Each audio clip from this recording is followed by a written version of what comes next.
From our Toronto studios, this is the Muslim News on Muslim Network TV. Assalamu alaikum, I am Ahmed Ramadan. A U.S. judge has ordered the release of Rumeysa Ozturk, a Turkish PhD student detained after writing a pro-Palestine op-ed, calling her arrest a free speech violation. This and more in our today's show. Stay tuned for details. At least 57 Palestinians have died of starvation in Gaza, including baby girl Saliha al-Saka, who succumbed to malnutrition at Ramtisi Hospital. Israel has blocked food, medicine, and other essentials to Gaza since March 2nd. More than 9,000 children have been admitted to hospital for treatment for acute malnutrition since the start of the year, according to the UN. Al-Jazeera has reported heartbreaking scenes of children rifling through rubbish for scraps of canned food. Aid groups have run out of supplies, and community kitchens can no longer feed the displaced. As famine worsens, the U.S. and Israel have announced a new Gaza humanitarian foundation to deliver aid excluding the UN.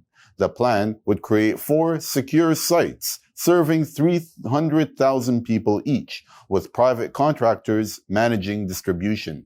Analysts say the move is a political ploy. Former UN Refugee Agency official Chris Gunness has called it aid washing. The UN condemned the plan, warning it weaponizes aid.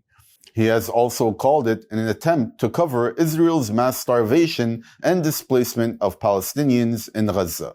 Senator Bernie Sanders called the blockade a humanitarian outrage, saying civilized people do not starve children to death. Although Sanders continues to frame the assault as Netanyahu's war, he sidesteps broader Israeli state responsibility. Most of Gaza's 2.3 million people remain without food, fuel, or medicine. In related news, at the International Court of Justice, or ICJ, 37 nations, the UN, and global NGOs slammed Israel for using starvation as a weapon in Gaza. Only the US and Hungary backed Israel's actions. Since March, Israel has blocked all food, fuel, and medicine from entering Gaza, worsening a humanitarian crisis for more than 2 million Palestinians. South Africa said this blockade is by design and amounts to genocide. Saudi Arabia called Israel's conduct hideous and illegal. Despite ICJ orders to allow aid, Israel continues to restrict humanitarian access. It has banned UNRWA, the key UN agency supporting Palestinians, claiming it lacks neutrality, a claim disproven by an independent UN report. The U.S. echoed Israel's stance, saying cooperation with UNRWA is not mandatory. Hungary warned the court against ruling at all. On July 19 last year, the ICJ ruled Israel was illegally occupying the West Bank, East Jerusalem, and Gaza. In November 2024, the International Criminal Court issued arrest warrants for Israel's leaders Benjamin Netanyahu and former Defense Minister Yoav Gallant for war crimes. Israel killed at least 27 Palestinians and injured 85 in attacks across Gaza in the past 24 hours, according to Gaza's health ministry. An Israeli airstrike on the Hamdan family's home in Nusayrat refugee camp killed both parents and their infant. In a separate bombing in Gaza City's Al-Rimal neighborhood killed 1 more person. 4 Palestinians were killed in Israeli attacks on Khan Yunis and Gaza City, including a 60-year-old man and his 19-year-old son. The Palestinian death toll since October 2023 has risen to more than 60,000 people, with over 119,000 injured. Meanwhile, 2 Israeli soldiers were killed in battles with Hamas in southern Gaza, raising Israel's military death toll to 856. Former Israeli army chief Moshe Yalon has accused his successor of sending troops to commit war crimes in Gaza. He also criticized Israeli Prime Minister Benjamin Netanyahu's government for abandoning prisoners and losing touch with Jewish morality. As well, Yalon warned of ethnic cleansing in Gaza. A federal judge this afternoon ordered the immediate release of Rumeysa Ozturk. She is the Tufts University PhD student from Turkey who was detained by masked federal agents in March during Ramadan. The video of her arrest went viral, drawing outrage across the country amid a crackdown on immigrants and pro-Palestine activists by the Trump administration. U.S. District Judge William Sessions III ruled that Ozturk was unlawfully detained for little more than authoring an op-ed critical of Israel in her school newspaper. He said, "Her continued detention cannot stand." Sessions III described her detention as an apparent violation of her free speech rights and noted that Ozturk had made significant claims of due process violations. The order only applies to Ozturk's immediate confinement. The Trump administration's efforts to deport her will continue in immigration court. President Donald Trump has urged Congress to raise taxes on the wealthiest Americans. The White House is backing the move, calling it Trump's big, beautiful bill, echoing Senator Bernie Sanders' long-standing agenda. As Republican lawmakers finalize the tax package, the proposal aims to increase the top income tax rate from 37% to 39.6%. The measure targets high earners, and it's expected to be a key part of upcoming budget negotiations.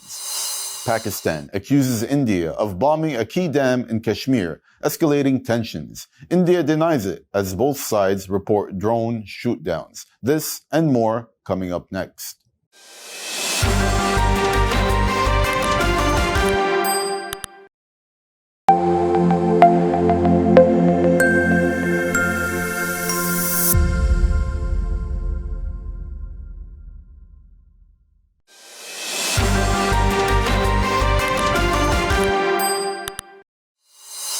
More than 500,000 Americans have signed a petition calling on Congress to impeach President Donald Trump for a third time.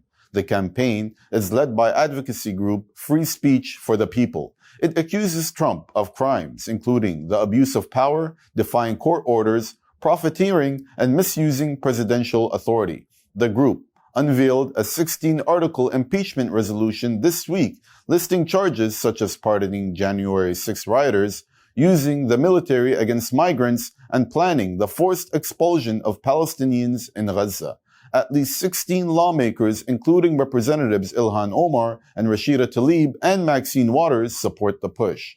Though unlikely to pass, the Republican-led House, supporters say it's crucial to hold Trump accountable and rally public resistance. President Donald Trump asked the Supreme Court to cancel temporary protections for migrants from Cuba, Haiti, Nicaragua, and Venezuela. The Biden-era program gave 2-year legal status to those fleeing crisis like violence and poverty. A federal judge blocked Trump's move, calling it legally flawed.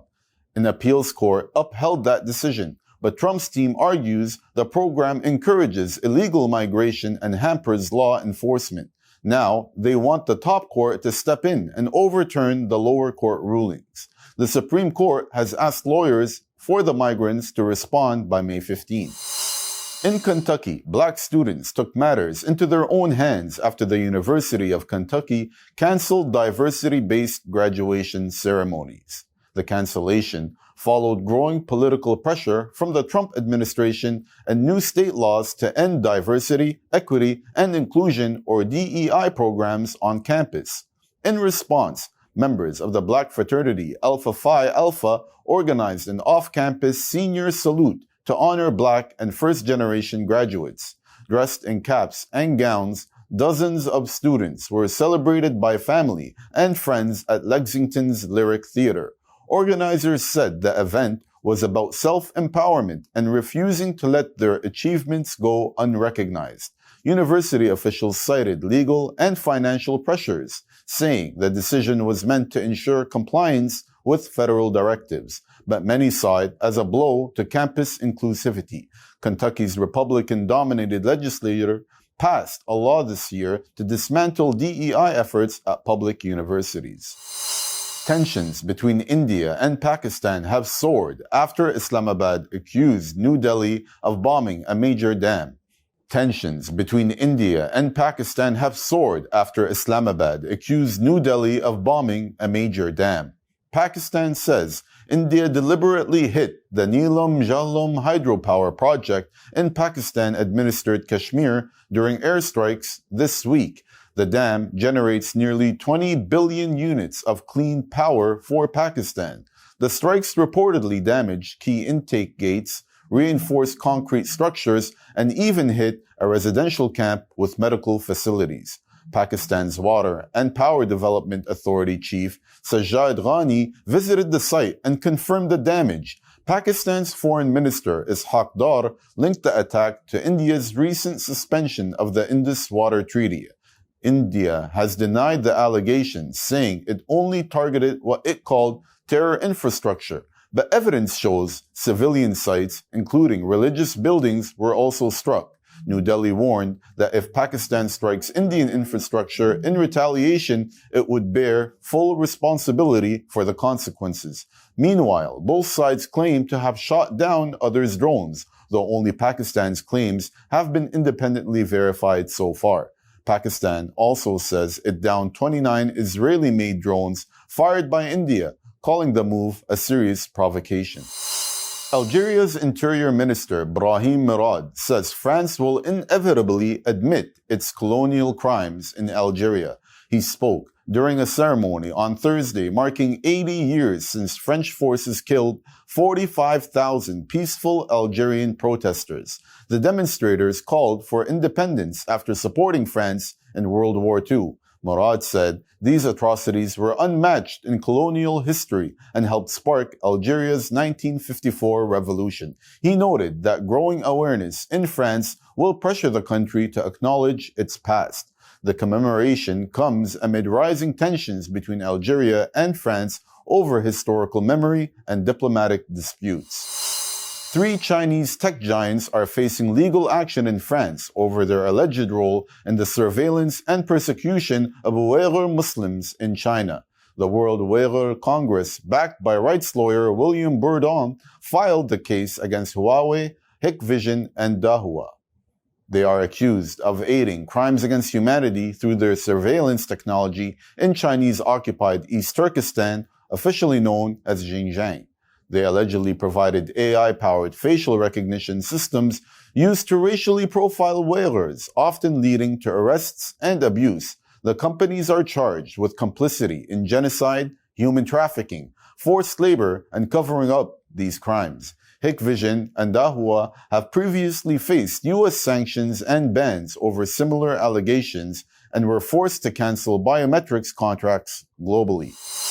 That's all from our Toronto studios. Thank you for watching Muslim News. We are a community channel dedicated to bringing you stories you can trust. Please like, share, and subscribe to our content. You can also comment to let us know what you think of our coverage. You can donate now by visiting muslimnetwork.tv/donate. For more content, keep watching Muslim Network TV. Salam.